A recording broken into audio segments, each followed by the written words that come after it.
नमस्कार दोस्तों, स्वागत है आप सबका हमारी एजुकेशन क्लास में जिसका नाम है टेक्निकल फादर और मैं हूं आपके साथ दीपक चौहान। तो स्टार्ट करते हैं आज के लेक्चर को एक मोटिवेशन कोट के साथ। दोस्तों, जिंदगी में जिद करना सीखो, जो लिखा नहीं है मुकद्दर में उसे भी हासिल करना सीखो।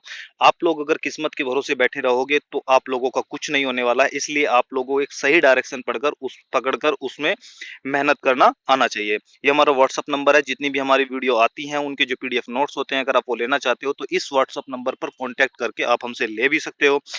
और अगर आप लोगों ने वीडियो को अभी तक लाइक नहीं किया तो लाइक कर दें, चैनल को सब्सक्राइब कर दें और दोस्तों को आप शेयर भी कर सकते हो। आज का जो हमारा टॉपिक रहने वाला है वो फंडामेंटल टर्मिनोलॉजी ऑफ पॉलीमर के ऊपर रहने वाला है। और एक जरूरी इन्फॉर्मेशन मैं आप लोगों को दे देता हूं।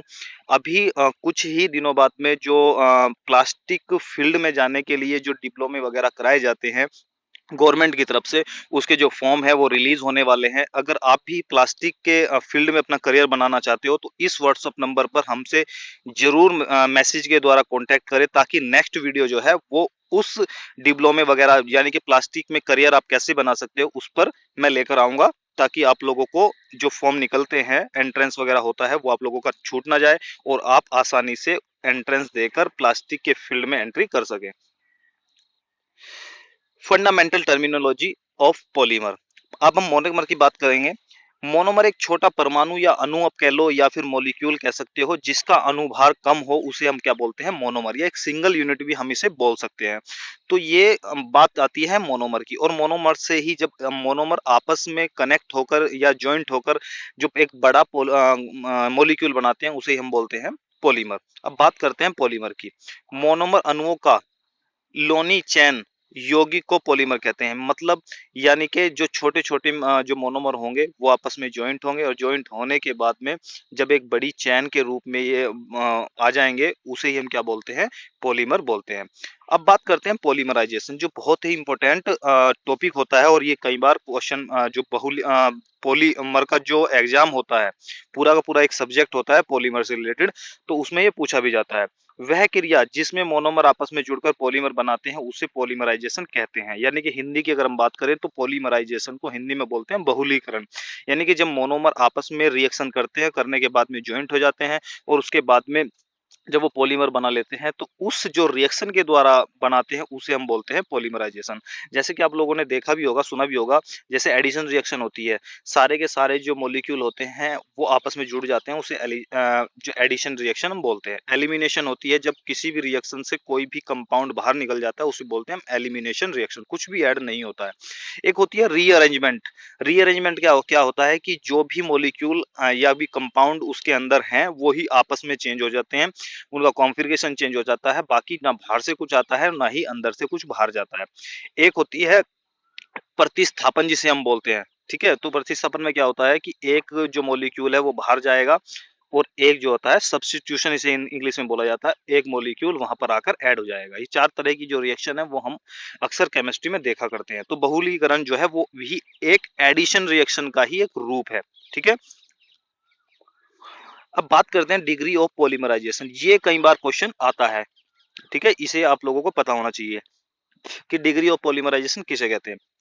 एक पॉलीमर में जितनी रिपीटिंग यूनिट या मोनोमर की संख्या होती है उसे ही पॉलीमर की डिग्री ऑफ पॉलीमराइजेशन कहते हैं।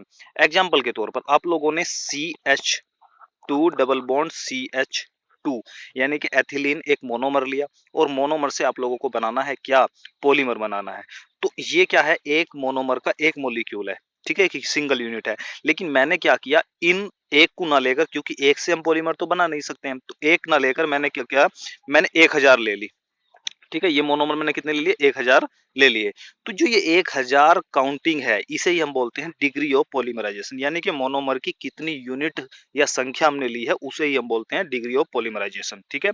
तो ये जो नोट्स वगैरह जो होते हैं, जो लिखे होते हैं, वो सब अपनी डायरी में आप लोग नोट्स बना के जरूर लिखते रहें, और या आप हमारे जो व्हाट्सअप नंबर है उस पर भी आप कॉन्टेक्ट करके ये हमसे ले भी सकते हो। प्लास्टिक की जब हम बात करते हैं, प्लास्टिक एक सिंथेटिक मटेरियल होता है जो ऑर्गेनिक कंपाउंड युक्त होता है। ऑर्गेनिक का मतलब क्या होता है, ऑर्गेनिक जो होते हैं, आप लोगों ने देखा होगा, जिसमें कार्बन की जो एक लंबी चेन बनी होती है, ठीक है? एक ऑर्गेनिक होते हैं और एक इनऑर्गेनिक होते हैं, ठीक है? इनऑर्गेनिक में आप कार्बन का यूज नहीं करते हो, और जो ऑर्गेनिक होती है उसमें कार्बन का ही यूज आप मैक्सिमम करते हो। ऐसा नहीं है कि और एलिमेंट यूज नहीं होते हैं, और भी होते हैं, लेकिन कार्बन क्या होता है, एक बड़ी मात्रा में उसमें यूज किया जाता है। कार्बन की एक चैन होती है जिसका मुख्य स्रोत ऑयल, पेट्रोलियम या नेचुरल गैस होती है। ऑयल, पेट्रोलियम, इसी से क्या बनता है। अब जब हम डीजल की बात करते हैं तो उसमें भी एक बड़ी मात्रा में कार्बन की एक चैन होती है, ठीक है। जब हम पेट्रोल की बात करते हैं तो उसमें भी क्या होता है, पॉलीमर यानी कि कार्बन की एक चैन होती है, यानी कि कार्बन यूज होता है। नेचुरल गैस है, लेकिन नेचुरल गैस यानी कि नेचुरल गैस में क्या है, चाहे उसमें प्रोपेन आता है, चाहे उसमें मैथेन आता है, तो मैथेन भी क्या है, एक जो ऑर्गेनिक कंपाउंड ही है, CH4 जो होता है, ठीक है। तो ये सब क्या है, ऑर्गेनिक कंपाउंड होते हैं। लेकिन यह भी हमें अलग अलग कार्बनिक ऑर्गेनिक पदार्थों, वस्तुओं से प्राप्त होता है, ठीक है। जैसे ही क्रूड ऑयल है, उससे हमें प्राप्त हो जाता है। पेट्रोलियम को अलग कर लेते हैं, डीजल को अलग कर देते हैं, कैरोसिन ऑयल है उसे अलग कर लेते हैं, ग्लिसरीन को अलग कर देते हैं, मोबिल जो लुब्रिकेंट होता है उसे हम अलग कर लेते हैं, गैस को अलग कर लेते हैं। ये सारी चीजें हमें किससे प्राप्त होती है, क्रूड ऑयल या कच्चे तेल से प्राप्त होती है। एग्जाम्पल के तौर पर हम जो देखते हैं कि और किस किस से प्राप्त होता है, तो wood fibre, corn, bananas, pulse, ये सारी चीजें से भी हमें क्या प्राप्त होता है, प्लास्टिक हमें प्राप्त होता है। इससे प्राप्त होने वाले मोनोमर मिलकर बहुलीकरण यानी कि पॉलीमराइजेशन की क्रिया द्वारा पॉलीमर बनाते हैं, उसे हम क्या बोलते हैं, प्लास्टिक बोलते हैं। जब हम बात करते हैं कि प्लास्टिक को, आप लोगों ने सुना होगा, प्लास्टिक को दो पार्ट में डिवाइड किया जाता है, लेकिन किसके आधार पर, ठीक है, तो वो इसी थर्मल प्रॉपर्टी के आधार पर, ठीक है। कई बार इंटरव्यू में क्वेश्चन पूछा जाता है कि आप लोग जानते हो कि प्लास्टिक को दो भागों में डिवाइड किया जाता है, दो पार्ट में डिवाइड किया जाता है, लेकिन किसके आधार पर, किस बेस पर, तो उसे थर्मल प्रॉपर्टी के आधार पर डिवाइड किया जाता है। तो थर्मल गुणों के आधार पर प्लास्टिक को दो भागों में विभाजित किया जाता है, जिसमें थर्मोप्लास्टिक और थर्मोसेट प्लास्टिक क्या होते हैं, मेन होते हैं, ठीक है। तो आज के लिए इतने ही, और जो नेक्स्ट वीडियो आएगी उसमें हम थर्मोप्लास्टिक और थर्मोसेट प्लास्टिक को बहुत अच्छी तरीके से डिस्कस करेंगे।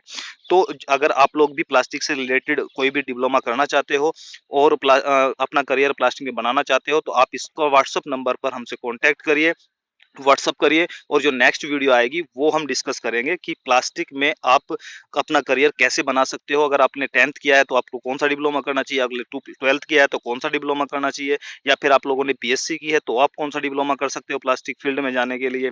अगर आपने 8th भी किया है तो भी आप प्लास्टिक में करियर, हाई स्कूल भी जो 8th प्लस पे भी आप प्लास्टिक में अपना करियर कैसे बना सकते हो।